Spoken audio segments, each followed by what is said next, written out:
ಕರ್ನಾಟಕದ ನ್ಯಾಯಾಂಗ ಇತಿಹಾಸದಲ್ಲಿ ಮಹತ್ವದ ಬೆಳವಣಿಗೆಯೊಂದು ನಡೆಯುವ ಸಾಧ್ಯತೆ ಕಾಣಿಸ್ತಿದೆ. ಬೆಂಗಳೂರು ನಗರದ ಹೃದಯ ಭಾಗದಲ್ಲಿರುವ ಟರ್ಫ್ ಕ್ಲಬ್ ಅಂದರೆ ರೇಸ್ ಕೋರ್ಸ್ ಜಮೀನಿನಲ್ಲಿ ನೂತನ ಹೈಕೋರ್ಟ್ ಕಟ್ಟಡ ನಿರ್ಮಾಣಕ್ಕೆ ರಾಜ್ಯ ಸರ್ಕಾರ ಗಂಭೀರ ಚಿಂತನೆ ನಡೆಸಿದ್ದು, ಈ ಕುರಿತ ಮಹತ್ವದ ಮಾಹಿತಿಯನ್ನು ಹೈಕೋರ್ಟ್ ಮುಂದೆ ರಾಜ್ಯ ಸರ್ಕಾರ ಸಲ್ಲಿಸಿದೆ.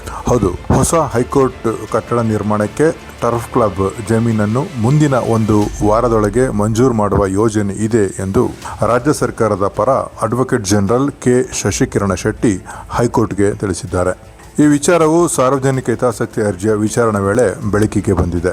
ವಿಚಾರಣೆ ವೇಳೆ ಅಡ್ವೊಕೇಟ್ ಜನರಲ್ ಟರ್ಫ್ ಕ್ಲಬ್ ಆಡಳಿತ ಮಂಡಳಿಯೊಂದಿಗೆ ಸಭೆ ನಡೆಸಿ ಜಮೀನು ಮಂಜೂರಾತಿ ಕುರಿತಂತೆ ಅಂತಿಮ ನಿರ್ಧಾರ ಕೈಗೊಳ್ಳುವ ಬಗ್ಗೆ ಸರ್ಕಾರ ಚರ್ಚೆ ನಡೆಸುತ್ತಿದೆ ಎಂಬ ಮಾಹಿತಿಯನ್ನು ನೀಡಿದರು.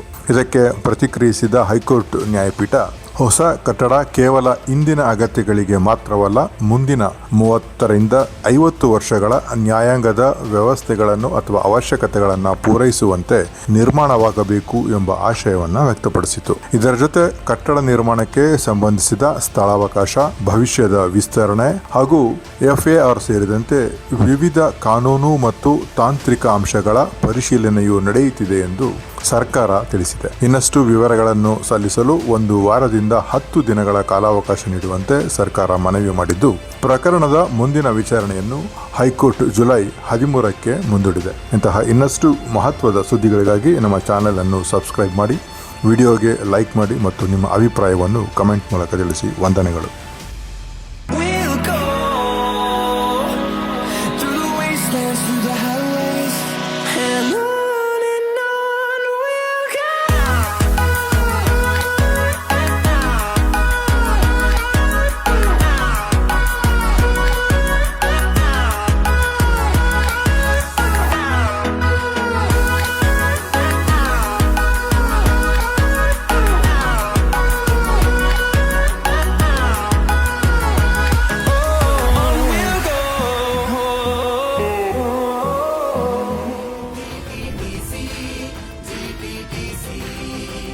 ಭವಿಷ್ಯದ ತಂತ್ರ